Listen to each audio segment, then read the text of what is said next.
Hi everyone. No, normally I would be talking about a specific thing that just happened like maybe 2 or 3 days ago, but this one just happened very instantly. I'm not even kidding. Within 30 minutes, and it's very close by. I live in Washington State, and I'm pretty close to Pierce County. I'm not gonna say exactly where I am, but still, I'm pretty close to that area. And I just saw very recently that some guy, we don't know who it is yet, because this is actually pretty recent. But it turns out that this mechanic, no one knows which airline he's from, stole a plane from Log Horizon, a Q-40, so it's pretty small, and did an unauthorized takeoff at SeaTac.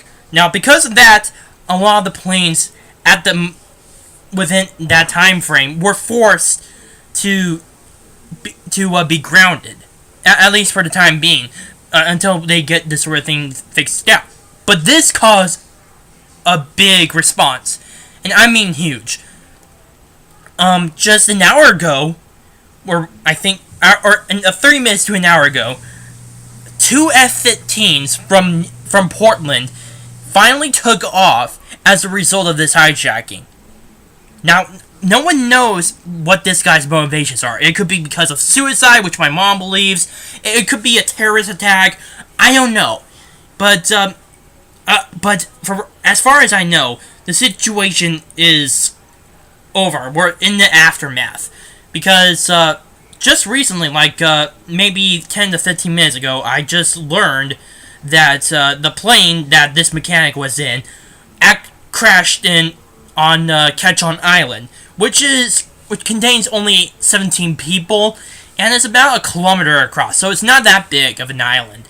And unfortunately, there are not that many people there, but there would probably be evacs as a result of fires possibly starting there.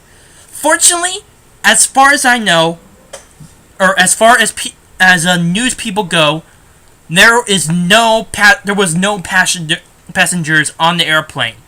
All there was just a mechanic, and from what they saw was the mechanic was trying to do some crazy stunt-like maneuvers, or at the very least had some trouble flying. Now again, we don't know what this guy's motivations are.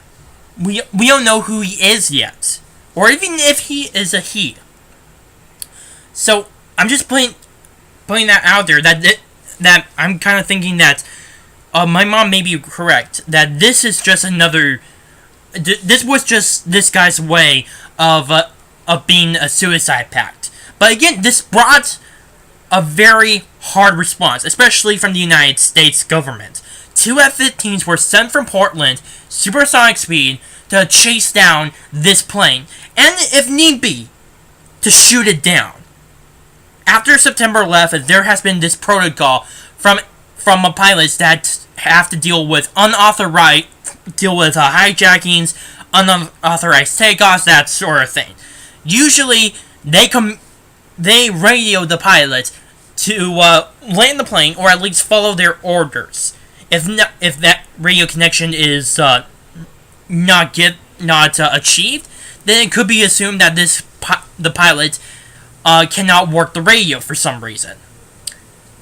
If that's the case, they use their wings to move around to try to give any kind of hand signals to the pilot to try to get him to land finally. The final stage, I think, would be to launch flares to try to get a reaction from the pilot to just show that they mean business. Now, if any of those three do not succeed in their outcome, then the pilots are authorized to shoot the plane down. No matter what, they are authorized to shoot it down. Now again, there were no passengers as far as people can tell, just a mechanic. But and obviously the plane has already crashed on Ketchon Island. but no one knows the exact circumstances. Some people are saying that it may have been the United States, the U.S. Air Force, shooting down the plane. Others say that it could be the mechanic who willingly just crash landed the plane. I don't know. I think it should be a few days until we get any exact confirmation on what the specifics were happening. But there was definitely a standoff with the two F-15s and this pilot. He's actually a mechanic. But anyway, so I wouldn't be surprised if the United States military actually intervened and was forced to shoot this plane down. I wouldn't be surprised. Now, this was actually pretty close to, I think it was, Kirkland? Lakewood. Lakewood, that's the, city that I'm talking about. That was pretty close. I think Ketchikan Island is about, 5 to 10 miles from that city.